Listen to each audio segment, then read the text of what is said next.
أعوذ بالله من الشيطان الرجيم بسم الله الرحمن الرحيم الحمد لله رب العالمين والصلاة والسلام على أشرف المرسلين. When we look at the ayat here, we will find that Allah subhanahu wa ta'ala is telling the whole malaika, and Allah subhanahu wa ta'ala saying what? وَإِذْ قُلْنَا لِلْمَلَائِكَةِ وَلَقَدْ خَلَقْنَاكُمْ ثُمَّ صَوَّرْنَاكُمْ ثُمَّ قُلْنَا لِلْمَلَائِكَةِ. So the order here goes to malaika, right? Apparently for malaika, but it's not like this. قُلْنَا لِلْمَلَائِكَةِ اسْجُدُوا لِآدَمَ فَسَجَدُوا إِلَّا إِبْلِيسَ. And then Allah subhanahu wa ta'ala in the same ayah says, except Iblis. And for that we will find some of the, just researchers, we can say ulama, some of the researchers, they say that Iblis used to be from Malaika. And this is fatal mistake, because Allah subhanahu wa ta'ala cleared it in the Quran, and He said about Iblis, he was from Jinn. And by the way, as I mentioned before, there is nothing called the Shaitan until now. And the word Shaitan in the Arabic language, it could be for Iblis and for even human being. And it's an attribution for whoever has evil acts. And for that, even the Arab, they used to call the dog Shaitan. And they used to call the dangerous snakes Shaitan. And so on. Even they used to call the jinn, because they got afraid of them, they used to call them what? Also shayateen. And here Allah subhanahu wa ta'ala, when He said, وَإِذْ قُلْنَا لِلْمَلَائِكَةِ, when we told al-malaika, it's not about malaika and only. No. In the Arabic language, we have something called at-ta'mim, like generalizing all of the attendees. For example, I'm here in the masjid, 50 men and 2 women. And I'm saying, كلكم ستخرجون. I said what? All of you, and in Arabic, كلكم what? For men, right? All of you men, go out. But in Arabic, we don't mention the word men. So we say, all of you go out with the word kum, or the 2 letters kum. It means here what? Everybody, even kullukun. So it means here kullukum and kullukun. So the ta'mim il-umum. And with this way, you will find Allah subhanahu wa ta'ala in the Quran in many ayat mentioning men, or mentioning the adverbs in a way that He's speaking to males, but He means what? Everyone, males and females. And because malaika, they were the majority of them, so Allah said what? إِذْ قُلْنَا لِلْمَلَائِكَةِ. And then, because Iblis was in a high rank during that time, and he was serving with the malaika in heavens, so he got the order among them. But he is from jinn. إِلَّا إِبْلِيسَ كَانَ مِنَ الْجِنِّ فَفَسَقَ عَنْ أَمْرِ رَبِّهِ. So Iblis used to be from jinn. And here we said he is not shaitan till now. And then this is the first dhanb here, the first sin. He started to feel the pride. And he said, Ya Allah, you created me and I am better than him. Why I bow down to him? I am created from fire. And he sees here that fire is better than what? Mud. So, and you created him from mud. He said it this way to Allah subhanahu wa ta'ala. So Allah subhanahu wa ta'ala told him, you can't stay here. Which means what? This place is for obedience. That's it. And as far as you're not obedient, you have to be out. And when he found that he was kicked out from the mercy of Allah subhanahu wa ta'ala, so he had hiqd, or he had something against human being, against Adam. So he started to take the promises from Allah subhanahu wa ta'ala to wait to the end of the dunya, and he gave promises also, bad promises to Allah subhanahu wa ta'ala, that I am going to get them astray. And here we have to ask 2 questions, 2 main questions. Why Allah subhanahu wa ta'ala created shaitan from the beginning? That's a good question. And why Allah subhanahu wa ta'ala created good and evil? Yeah, that's a good question. Two questions we have to stop by. And if we stop by the first one, why Allah subhanahu wa ta'ala created Shaitan? And He knows, because Allah subhanahu wa ta'ala knows what is happening and what happened and what will happen.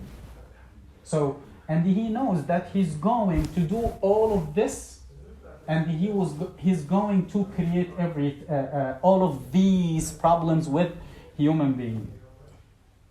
For whoever realizes the situation, he has to take it all together. We can't, just look at the accident or the incident and say why. We have to widen our way of looking at the whole situation.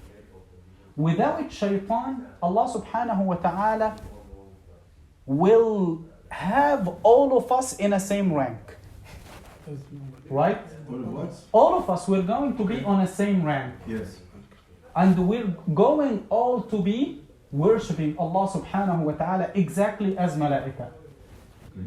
Right? That's good. And that's what happened before the Shaitan starts his acts with Adam.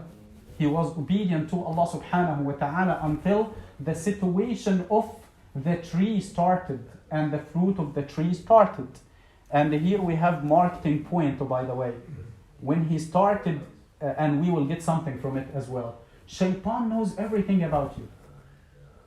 Because he saw you while you were in the mud and Allah creates you. He saw everything. And he saw your experiences. Adam came to dunya, he has no experience. And he just knew what Allah subhanahu wa ta'ala taught him. Right? For that we ask ourselves, where is the mind of Adam and Eve when Shaitan told them, go and eat from the tree? And Allah subhanahu wa ta'ala in the Quran mentioned that He told them not to eat from it. For you it doesn't make sense. But if you regard Adam as a person has no experience, he is a new creation for Allah subhanahu wa ta'ala with no experience, and the Shaitan knows more about him, you will realize how Shaitan deceived him. And look at this. فَوَسْوَسَ لَهُمَا الشَّيْطَانِ. So the Shaitan started to whisper and beautify things and deceive them. And after he deceived them, he started to تضليل وإغواء أو إغراء and seduce them. فوسوس لهما الشيطان ليبدي لهما ما وري عنهما من سوآتهما. And then he said to them, what? ما نهاكما ربكما عن هذه الشجرة إلا أن تكونا ملكين أو تكونا من الخالدين. They have no experience and they don't know exactly how Allah subhanahu wa ta'ala react with them or talk to them. So he showed them that I know some secrets from Allah subhanahu wa ta'ala. And I know that Allah prevented and prohibited you from eating from this tree, not to become or have unlimited life or ultimate life, right? So he's making his marketing for them. And when they bought the idea from him, it needs marketing and then sales. And for that, when we teach the marketing people, we say what? You're convincing. But for the sales, it's not your position anymore. All what you do is you sell in a product.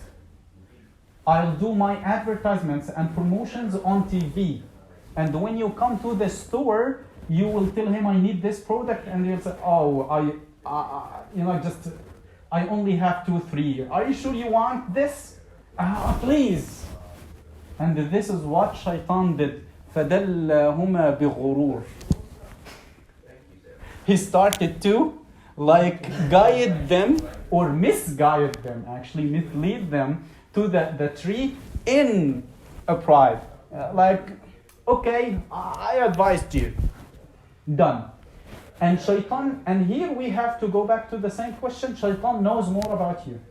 And with his acts with you, Allah subhanahu wa ta'ala will differentiate between who loves Allah subhanahu wa ta'ala and follow Him according to this love, and who follow Allah subhanahu wa ta'ala according to the benefits, Jannah and Nar and Sadaqat and so on, and things in dunya, right? And who is going to follow Shaitan easily and leave Allah subhanahu wa ta'ala, and who is going to be misled by Shaitan. Four types of people. Someone, he doesn't need even Shaitan. He's searching for Shaitan to follow. And someone, he like in the middle and he's saying, until Shaitan comes to him and deceive him. And the third type of people, that the one that he follows Allah subhanahu wa ta'ala for benefits, and this is from Muslimin, by the way. And the fourth type of people, the person that he follows Allah subhanahu wa ta'ala out of love. Out of love. And this is why Allah subhanahu wa ta'ala, by the way, this is just one reason why Allah subhanahu wa ta'ala created Shaitan. Without the Shaitan, we can't differentiate in the day of judgment, or Allah subhanahu wa ta'ala will find everyone like malaika, because they are going to go straight. No deceiving in dunya, no deception in dunya, right? And the other question is, why Allah subhanahu wa ta'ala created good and evil, khair, shar? We will take it the same way. Allah subhanahu wa ta'ala knows everything about us. And He knows what is good and what is bad. And the good for you is bad for me. And the bad for you, sometimes it's good for me. Yes. And sometimes you see things, it comes to your mind today like it's bad. But tomorrow you will find, oh no, I used to think it's bad, but it was mercy and good from Allah subhanahu wa ta'ala.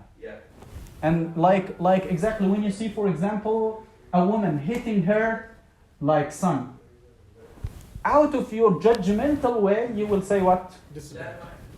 She's not good. Yeah. She's not good at all.